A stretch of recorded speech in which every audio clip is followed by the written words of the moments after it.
Hi everyone, welcome back to No Sugar with Everything Kraus. We're back outside in our bikinis. Sorry, it's summer. It's summer. We cannot resist getting in the sun. I literally was just yelling at Kateria that we weren't out here early enough because we missed the peak UV. So if you're wondering where this craziness is stemming from, it's probably my influence, but it is summer. Like Kateria said, it is summer. And I think we've just been enjoying these audio only. I don't know, that last audio only episode felt like it flowed so well and beautifully. It honestly hasn't felt that crisp and real for us in a while. And sometimes I feel like with the camera, I don't really know why, because I barely pay attention to the camera. I know. It's not like we're so hyper focused on what are we looking like. I don't know what it was. I don't know what it was either, but I just think the environment that we were filming in maybe wasn't our favorite. And to be completely honest, we don't like the camera that we use. I know we mentioned that. We actually have just started testing out some other great action cameras. Yeah, we tested out two, just trying to figure out which one to kind of pull the plug on.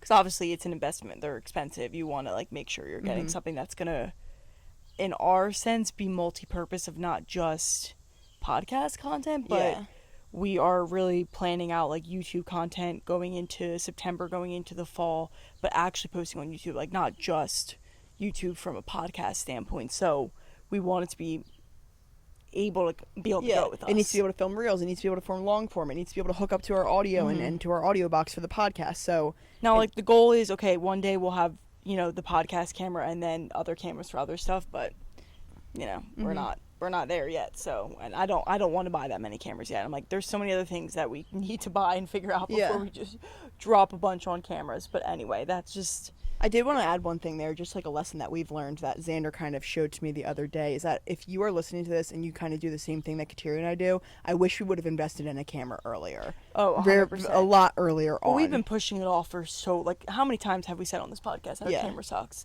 And it's not they're $5,000 for a simple camera. You can get one for a couple $100. We have just never we haven't been wanting to spend our EK money on things other than our real life, because this is our job. We obviously have bills to pay, we have stuff to pay for.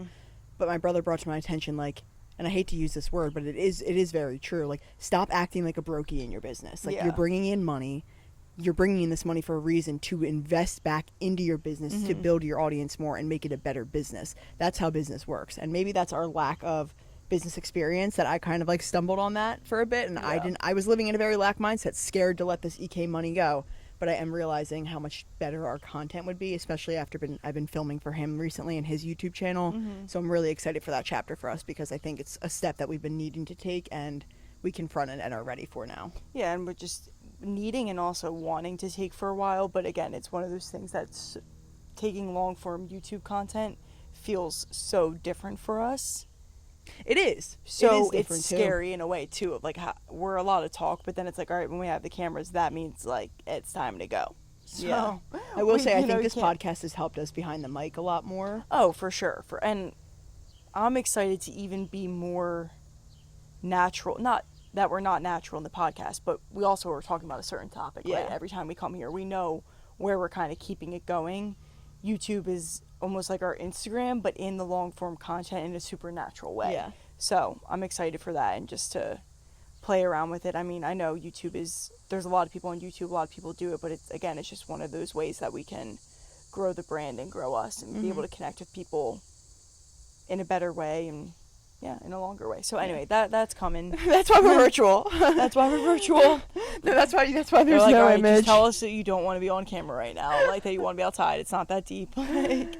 For real. Anyway, what we are talking about pretty much has nothing to do with anything that we just said, as always. But so what we want to talk about today, kind of a little mix of things, mainly gratitude as the basis of this conversation. But yesterday at Mass, obviously, we were at different churches, but we both, of course, had the same gospel, but then we had different homilies. Still the same message, underlying message. And our whole family was texting about it yesterday, of just kind of how powerful it was and what the main message was behind it. And even though a lot of us were at all different churches, we all really pulled away the same things. And it was really just about focusing on what matters in life. And I think and coming from a non-materialistic standpoint. Yeah.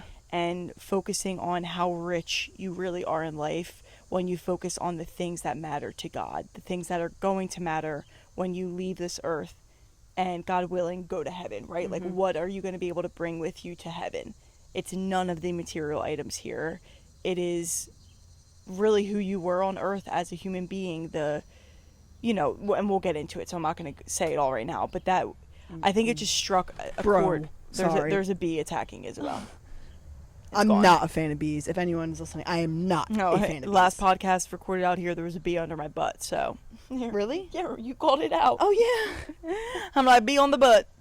Anyway, so that all happened yesterday at church, of just like talking about that, and I really liked how the priest went about it. This isn't going to be like a full religious episode, but of course it stems thoughts and conversations, and I think as young girls in their 20s, as people who consume social media, who post on social media, just the world, who is literally surrounded by so much influence, like it's beyond crazy. It's all for material items, and really at the end of the day, like it's hard to kind of escape that materialism mindset when you get to see so much of people's lives now. I think it's something that I struggle with too. Well, I think sorry. No, go ahead. I think that's why it was such a beautiful reading, because it's really hard to even recognize your materialism sometimes when you're living in this earthly world. It's like, okay, well, I need things, like I need a water bottle, I need shoes, and it's like, I know that doesn't seem like materialism, but when does it get you have too many pairs of shoes, too many water bottles, how many Awalas or Stanleys can you possibly have? That's really like the greed levels of what I think the gospel was saying. But for me, it always brings my attention back to like, wow, I am so focused on like what my day-to-day life is here, not even just with materialism, but even like I was crying yesterday. I was so stressed out about Reels and growing our community, and this, like, oh my gosh, what an earthly stressor. What that doesn't matter in the slightest. Like, am I serving God? Am I worshiping him today? Am I being a good example of Christ? Am I working to get to heaven and lead others there with me? That's what matters. But we get so caught up in these earthly things, and you always hear us say that sorry, actually, but I feel like a few episodes ago I said to the audience, like, we are so caught up in our earthly desires, we need to be seeking the kingdom of God. And this reading, I felt like so perfectly hit it head, like, what is it? I've never gotten that once in this episode, but nail on the head. And I honestly felt like the reading hit, maybe I'm going too all over the place right now. No, you're good. But I felt like the reading was so impactful to Kateri and I, because, being bluntly honest with you guys, it felt like it hit my heart a bit. Like, it pierced my heart in a sense of like, this is about you. Sometimes the readings that I pay most attention to are typically because I feel like, oh wow, that struck a chord. I need to work on that a lot more. It's almost like like God was calling out to us, even though that this gospel reading has been planned for like the whole calendar year and everything like that. It feels like, oh wow, it was targeting us in a way. But yesterday in the homily, the priest started off telling a story about, he didn't get into full details, but anyway, about this older man who was at some sort of like church event, was just in an area that normally wouldn't be as loud and as hectic as it was. And he had a bunch of his grandchildren there. There was kids running around. There were people talking, just kind of chaos if you look at it from an outside perspective. And the old man looked to the priest and said, wow, look how rich I am. I don't care what else I have in life. I am beyond rich, basically, is what he was saying. And he pointed to his entire family, the kids, everyone running around. And our dad always says that. He always says, I'm so rich in my life because look what I have around me. And he doesn't mean the house that we live in. He doesn't mean the money or any of the clothes in his closet, the shoes, nothing. Like, he is truly talking about his 5 children, the families and lives that we are building, the quality time that we get to spend together. He has 3 children living at home right now, 3 children in their 20s living at home, and he could not be more happy about it. So many people are like, oh, leave the house, do all this. And our dad is like a prime example of someone who truly does believe that he is so rich in life because of what he has right now with his family and his relationships.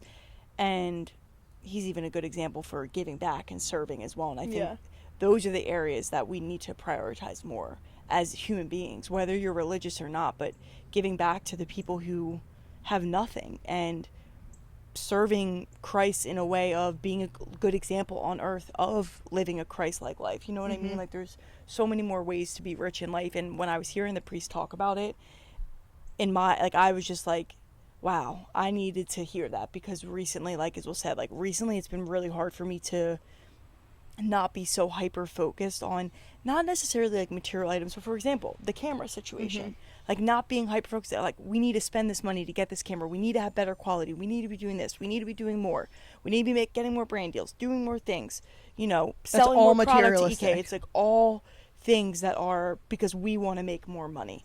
Now, finding the fine line between making money and using the gifts God gave you and also materialism, I think it's a very thin line that you kind of have to I always balance, I always like to talk about this because I think a lot of Christians in general think that it's not good to want money, or that you can't want money, or you can't have money, or you can't be wealthy, which is just really false. And I've had to dive into this a lot too, because I kind of felt that way for a bit. But God knows that, like, the world has evolved. He knows that you need money. Money has been a thing since back when Jesus was preaching and collecting his apostles. They had rich people. Yeah, and they were all concerned about money and stressed about money and paying their taxes. So God, as we've evolved, God knows that we need money. He knows that in order to buy the healthier food to fuel our body, we need money. That is okay. He wants you to be prosperous. He wants you to live a beautiful, abundant life where you have the financial means to be able to pay for all of this. Because lack of money, I always say, is like, what is it?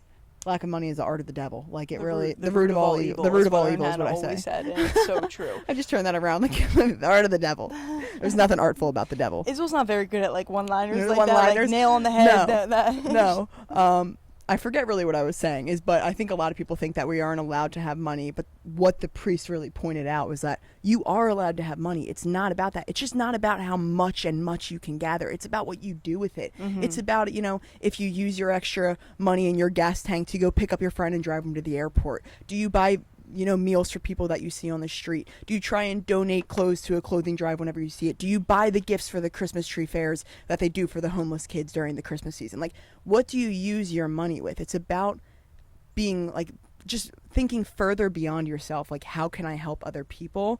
And that's something that I feel like sometimes I get in my head about, because I don't feel like I have the financial means right now to help other people. And it's hard because you read about stories where it's like, I give from a pocket where I only had 10 cents, but I still gave it. And that's really the sacrifice that matters the most, is like always giving no matter what. So just personal reflection, I think I need to work on giving more. Well, and that's, you know, the part of life is just always being like, okay, I heard that and I recognize that what the priest was saying, I wasn't fully living that life. Like, I wasn't doing everything that he said we should be doing, but that's why it really is like, what do you do with that information then? Yeah. How do you try then to wake up the next day, or even the rest of the day, spend the rest of your Sunday or Monday that week trying to live more like how they talked about in that homily and specifically. And I don't know, I think it's, when I started this episode, I said we're talking kind of about gratitude as the underlying thing, and is when I always say it, if this is your first episode you're listening to of ours, or this is your 125th episode,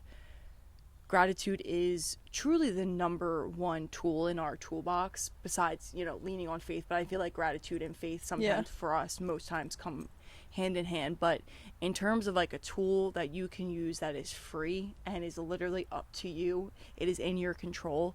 It's just one of those things that you can, in these situations when we're feeling stressed about money, or we're feeling stressed about the goals we haven't hit yet, the things we can't afford yet, the house we're not living in yet, you know, just all these random little things. Gratitude is something that we always try to turn to, and I think is the best way to be like, is the best way to really see, wow, I am rich in so many other areas of my life. You know what I mean? And I'm beyond rich in my mind. Like, if you were to put me up on a scale of like richness based on what people have in terms of relationships, family, like the non-material items, but like still earthly things, like earthly beings, I am a multimillionaire. Like, for real, I truly am. And that's how, when you look at it from that perspective, it's hard not to feel just like overwhelming gratitude and thanks for that life. Well, and that's why gratitude is so effective, because in this world you don't look at those things and think, oh, I'm rich. Like, that really is the truth of it. You do look at the cars, you do look at the fancy homes, you do look at how many shoes they have in their closet, especially in the world of influencership. So in a world where it's so focused on that, like, gratitude really brings you down to like what makes you rich, not what makes the world rich, what makes you rich. And I always say that because I feel like people kind of think like gratitude is fake. I think some people are like, no, like I'm in a really stressed out mood sometimes and I don't want to act like I'm grateful for these emotions and that I'm stressed because it's helping me grow. But it's like, it's not choosing to cover your emotions with like a hippie happy horse shit feeling. It's choosing to find the good in something that seems absolutely terrible. It doesn't really relate to what you were just saying, but no, but it kind of does at the same time too, cause it's like I'm choosing to find where I'm rich in. Just because I'm not as rich as Paige Lorenz, I don't have her wardrobe, I don't have that. I don't know why I always use her, she's just my favorite influencer. But just because I'm not as rich as her does not mean that I am not as rich. I am rich in so many different ways, and I only recognize that by implementing gratitude in my life. And that's why I love it so much. I read this tweet from this guy one time, and he was just like asking, he was like, does gratitude really work? I've never really practiced it in my life, and I'm reaching out because I see a ton of people say practice gratitude daily, like, does it work? And the comments, like, he was overflowed with responses of like, this is the single-handedly the one practice that I've incorporated into my life that I cannot believe how different I am because of it. Because it just, everyone just said like, it really shifts you to see the good in all situations, to appreciate the hard and to work through the hard with more ease. Like, it just removed that victim, that lack mindset. Like, when you focus on gratitude so much, you almost become the person that can't see anything else but good. And maybe it might take you like a second to get there. Like, there's sometimes I complain, me as well, like we'll be complaining about something, we'll be mad about something, but we always kind of finish the conversation being like, well, I'm going to choose to see this part of it because that's the good part, that's the lesson I'm learning. And that doesn't happen overnight with gratitude. It's not something like, oh, you practice gratitude once and now you see the good in everything. It's truly something that you have to work on every single day. And I think it's those learning, like those lessons, those things that push you to become a better person, that push you to become a better version of yourself. Those are also the things that you are taking to heaven with you. Like, that's how I view it, who you are to your core.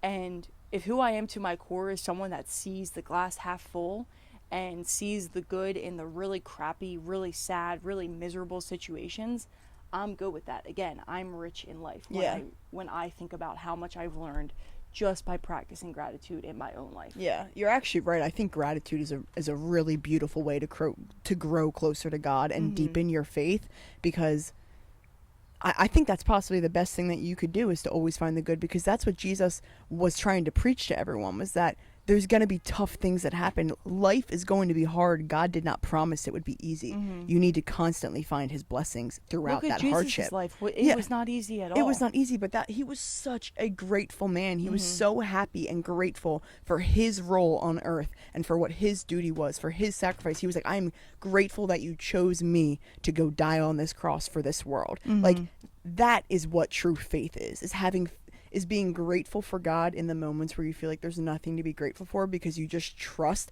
that this is a blessing. Like, it's like heartbreaks. Oh, okay, this is a rejection is my protection. Like, you are choosing to see the good in that. That gratitude mindset is increasing your faith in God and his plan for you. Well, even when breakups happen, for example, it's like, well, yes, some are a lot worse than others, right? Like, some are just the craziest stories that you hear and you just can't believe that might have happened for you.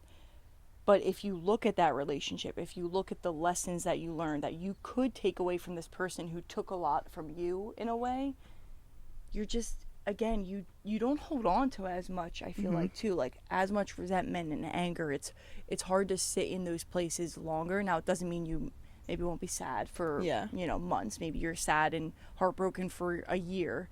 But you just carry it, I think, a little bit lighter. And wait, is gratitude the answer to everything? No, literally, it is the answer to everything. Like, that's just truly what it is. And it's like, oh, how can you say you're rich in life? Well, it's because I'm focusing on the things that I'm grateful for. Yeah. It's focusing on the things that I do have in my life. And I don't know, like, because you'll never be happy if you don't focus on those things too. Like, even there's if always you had be a it bigger all, house, there's always going to be a better car, there's always going to be a bigger brand deal, there's always going to be a better job, there's always going to be better if that's where you choose to see it. Like, the grass is always greener on the other side until you're there. There's always going to be something more that you can do, and it's just, if you focus on that, it's really hard to be happy. Like, really it hard. Really is. If Isabel and I look at other influencers and the brand deals that they're getting, we're making ourselves truly miserable. Like, that's what we always kind of hold each other, like, accountable like, with Katia that. Will check me when I am comparing, and same with Isabel. Me, like, listen, that's not us yet. We're not meant to be there. Like, that's not a part of our plan right now. And if it is, God willing, so be it. If not, okay. Like, that's not, it's hard not to. And I think even just in terms of like bringing it back to material things sometimes, and just because, you know, we're two girls, we're in our 20s, this can be very hard. Like, for example, because you brought her up, Paige Lorenz, she dropped the cutest Dairy Boy pajamas. I love them. They weren't crazy expensive. They weren't like, gotta break an arm and leg off to be able to afford things. But again, I was like, I really want them, but like, I don't need to spend the money. I'm trying to save. I'm trying to do these things, whatever, right? And it kind of gave me this like underlying like bad taste in my mouth. Not about what she did, but about like, damn, I'm not there yet. Just be like, here's $100 for pajamas. You know what I mean? Like, whenever I want, because she dropped a new product that's gonna sell out in a day probably, right? And it's like those little things on social media are hard, right? The Road drops a new lip tie, drops a new phone case. You want it, right? You see these things and you're like, I want that. I see trends. Park, if anyone follows, like, all this stuff is all over my TikTok, right? Of like, Park drops a new sweatshirt, it sells out. It's like $170 for a freaking sweatshirt, and it sells out in a day, and everyone's like spending all their paychecks on it. And I was like, oh my God, I love it. I want to buy it. I'm like, no, you don't need it. And I get upset sometimes because I'm like, you don't need it because you're trying to save the money, or you don't need it because like, you don't need another sweatshirt. You don't need more pajamas. You have plenty of pajamas. You know what I mean? It's like, I have to sometimes, and when I say sometimes, a lot of times, pull myself out of that headspace. But I don't know why I brought all that up, but I just think it's hard. Excuse me.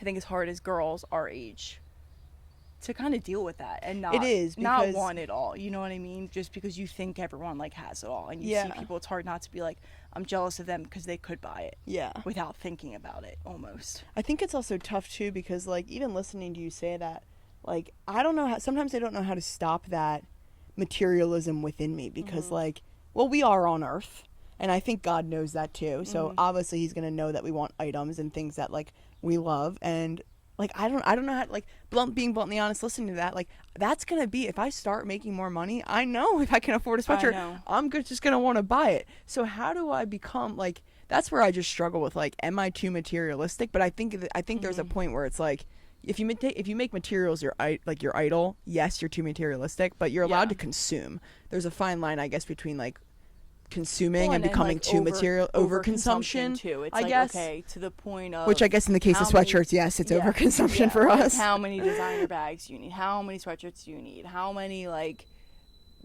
beautiful dresses you need? Like, all that stuff. And it's like, okay, when you start making more money, you can afford more. We're probably gonna also buy things, but how I try and I think refrain that for like myself is, I always say, well, and as well, my whole family, like my siblings, we talk about this a lot, but there's a lot of things that I want a lot of money for, and a lot of it don't have to do with me. And I think, I'm not bragging about that, I'm not saying I don't want things for myself, but I try and hold on to that too, of a way to, like, I wish I could go to a charity and write like a really big check for something I truly believe in and want to help out and want to make a difference in. I can't really do that right now. I can give a little bit to the church on Sundays. I can put a little bit. If I have a $10 bill, I'm like, oop, here I am, putting my 10 in. You know what I mean? Like, okay, I can do that. But I think I hope and pray that as we get richer in life and material things as well, and in money, it's like, how can we keep the focus on things that we can't bring with us to heaven? And it's being able to give back. And that's why God keeps testing us all the time. Life isn't going to be so black and white of like, oh, I learned this lesson now when it's easy to say when maybe we don't have the funds to do all that anyway. Don't have the funds to buy every designer bag in the store. You know, it's like, test it when you do have the funds. What do you do with that money then?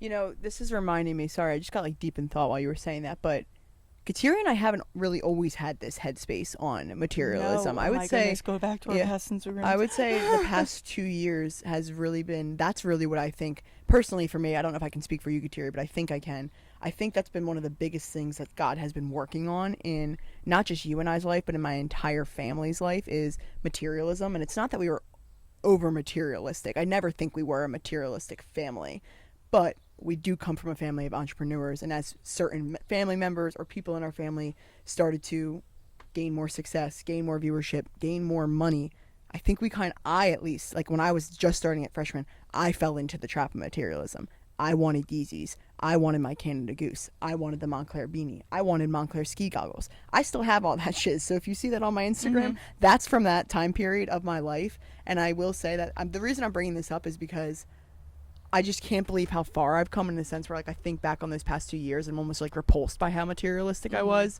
And God has sincerely humbled, I think, our entire family these past 2 years within our life.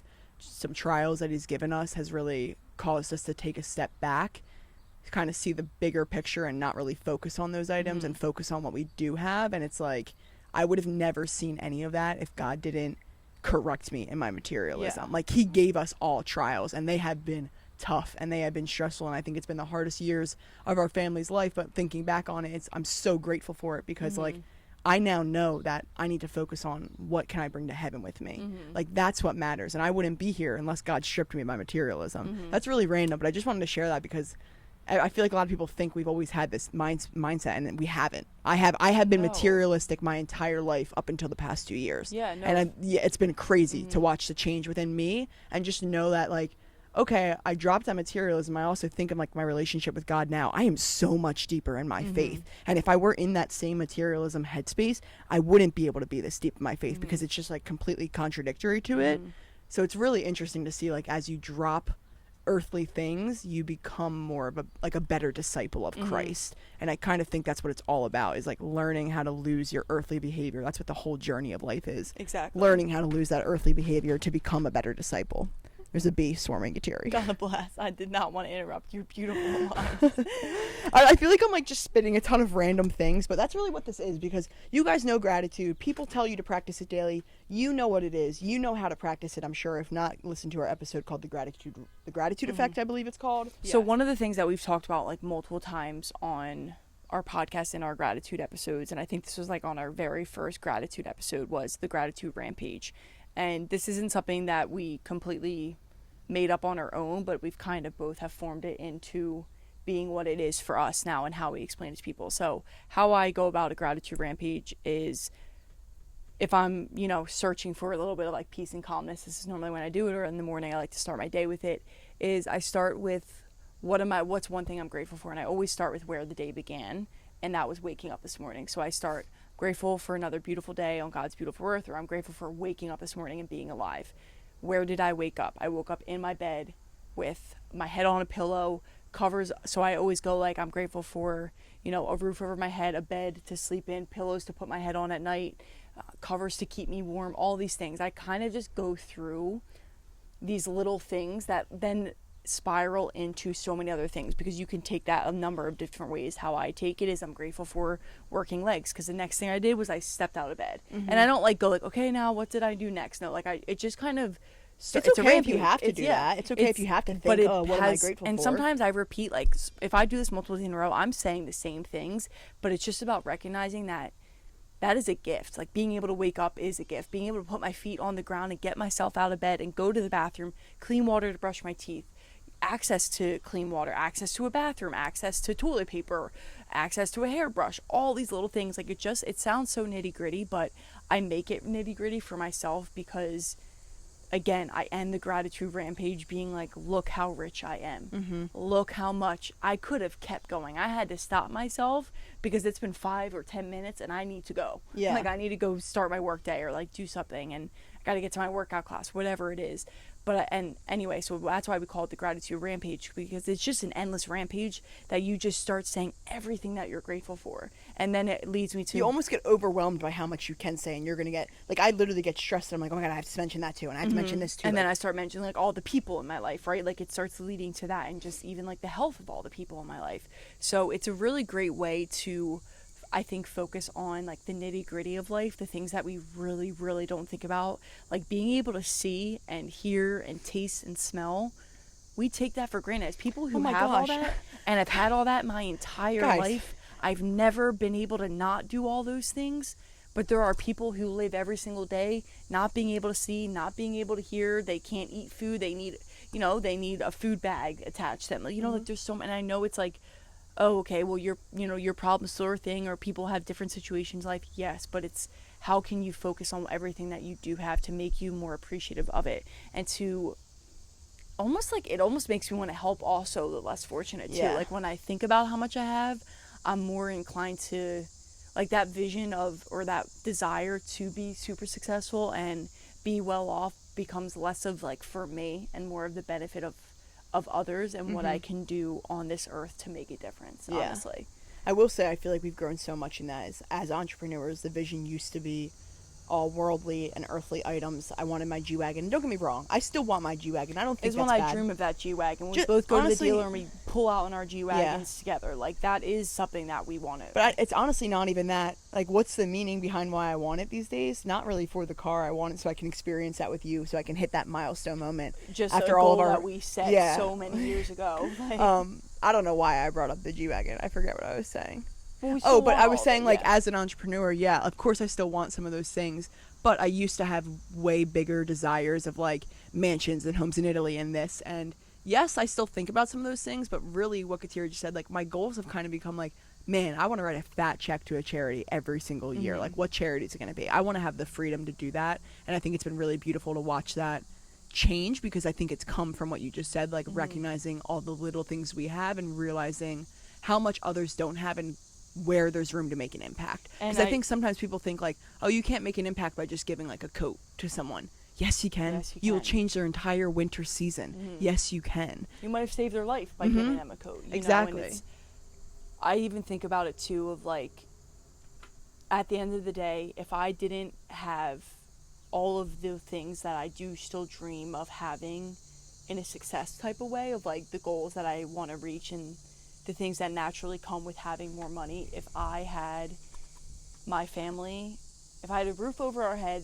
my family, and a healthy family, a happy family, like a very safe family, I would be happy. You know what I mean? And obviously, like, then the material comes in, like, yeah, I want a roof over our head because I want to have children. I want to be able to keep them safe. I want to be able to buy food.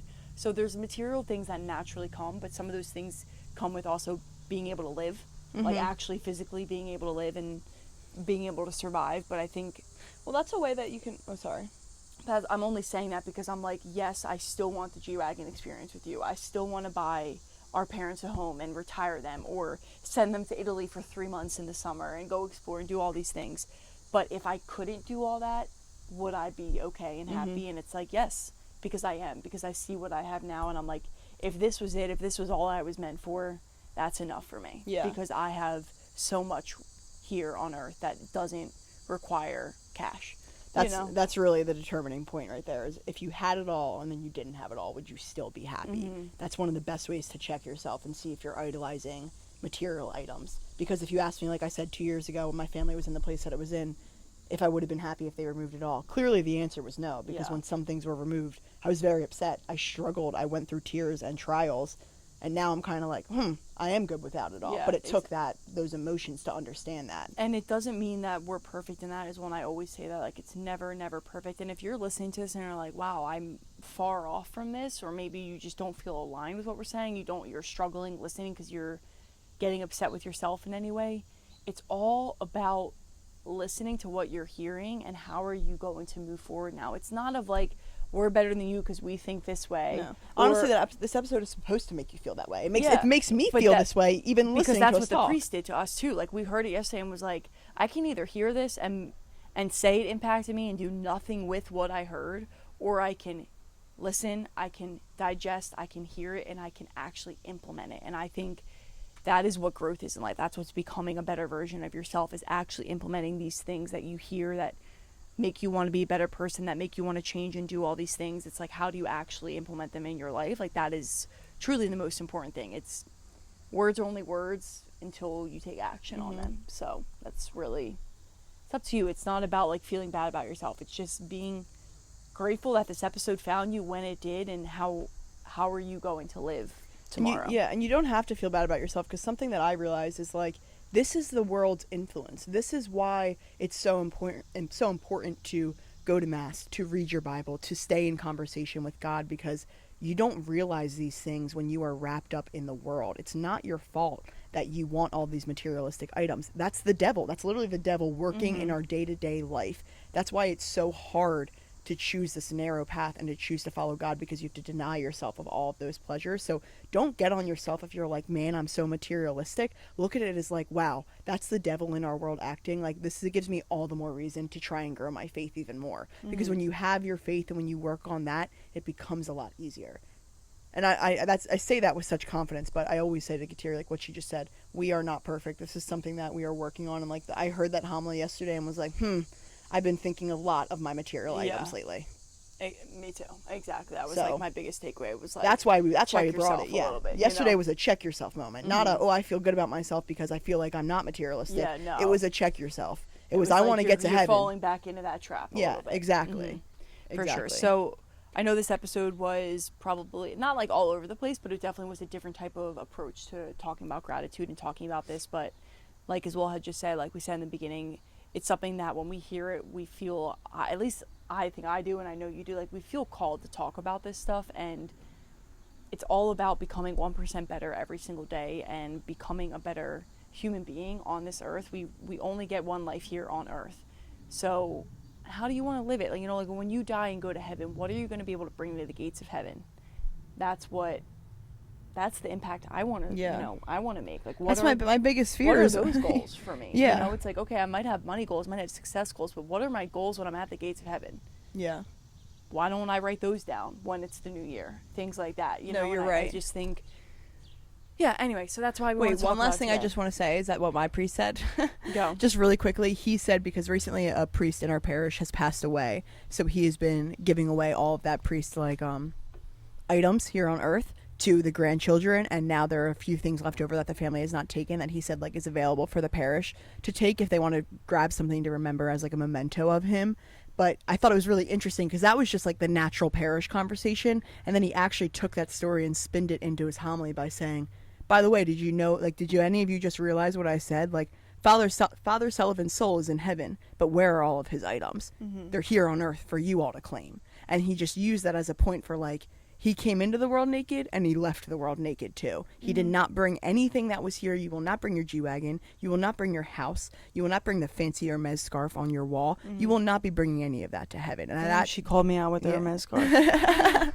I called out all the stuff that I want too. Big house, like that's everything I want. That's what we do best, calling ourselves out, honestly. But anyway, it just felt like it was super impactful for me to hear it in that way because you hear like, oh yeah, like I want to go to heaven, but like how do you really separate yourself from the earth? When I think about going to heaven and dying and realizing that like literally none of it's going to come with me, it really allows me to be like, yeah, I actually don't care. Like I actually don't care about this car because it's literally not going to live past my life.